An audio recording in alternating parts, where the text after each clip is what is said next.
गोकुल और वृंदावन की धरती पर जब कान्हा पले बढ़े तब वे अपनी बाल लीलाओं से सबको आनंदित करते थे।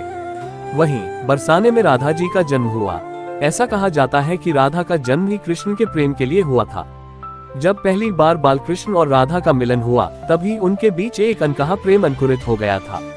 राधा के नेत्रों में कृष्ण के लिए अनोखी मोहब्बत थी और कृष्ण के बांसुरी की धुन ने राधा के हृदय में प्रेम की अनोखी लहरें उत्पन्न कर दी। दोनों साथ में यमुना तट पर विचरण करते, रास रचाते और प्रेम के मधुर गीत गाते।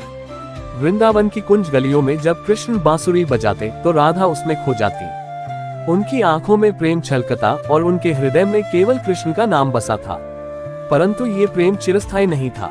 कृष्ण को अपनी नियति पूरी करनी थी, मथुरा जाना था, कंस का वध करना था और धर्म की स्थापना करनी थी।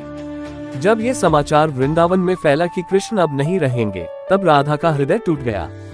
वह दिन आया जब कृष्ण ने वृंदावन छोड़ दिया। गोकुलवासियों की आंखें अश्रुपूरित थीं और सबसे अधिक राधा व्यथित थी। जब कृष्ण ने विदाई ली तो राधा ने अपने आंसुओं से उनके चरण भिगो दिए।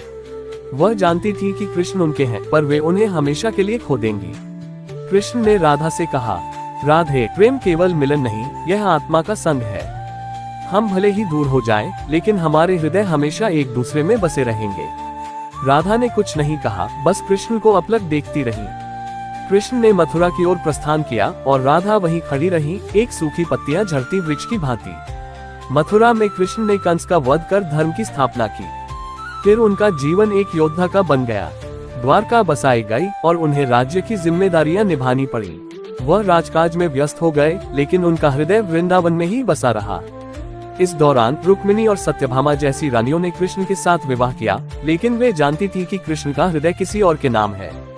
कई वर्षों बाद जब कृष्ण ने द्वारका बसाई, तब भी वे राधा को भूल नहीं सके। वे अक्सर अकेले में बांसुरी बजाते और उनकी आंखों से आंसू बह निकलते। उधर वृंदावन में राधा ने कृष्ण का इंतजार किया। वे जानती थी कि उनका मिलन अब असंभव है, लेकिन उनका प्रेम किसी शर्त का मोहताज नहीं था। धीरे धीरे राधा संसार से दूर होने लगी। उन्होंने सांसारिक मोह को त्याग दिया और भक्ति की राह पकड़ ली। राधा ने अपना जीवन कृष्ण की स्मृति में व्यतीत किया।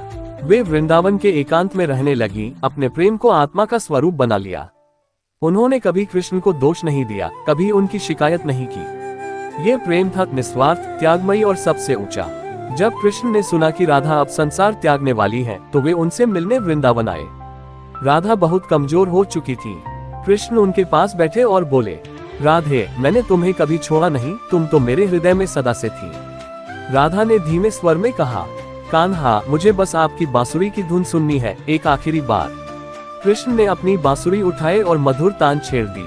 वह धुन सुनते ही राधा ने अपनी आंखें मूंद ली और उनकी आत्मा कृष्ण में विलीन हो गई। कहते हैं, उस दिन के बाद कृष्ण ने कभी बांसुरी नहीं बजाई। वह बांसुरी जिसे राधा की आत्मा प्रिय थी, उन्होंने यमुना में प्रवाहित कर दी।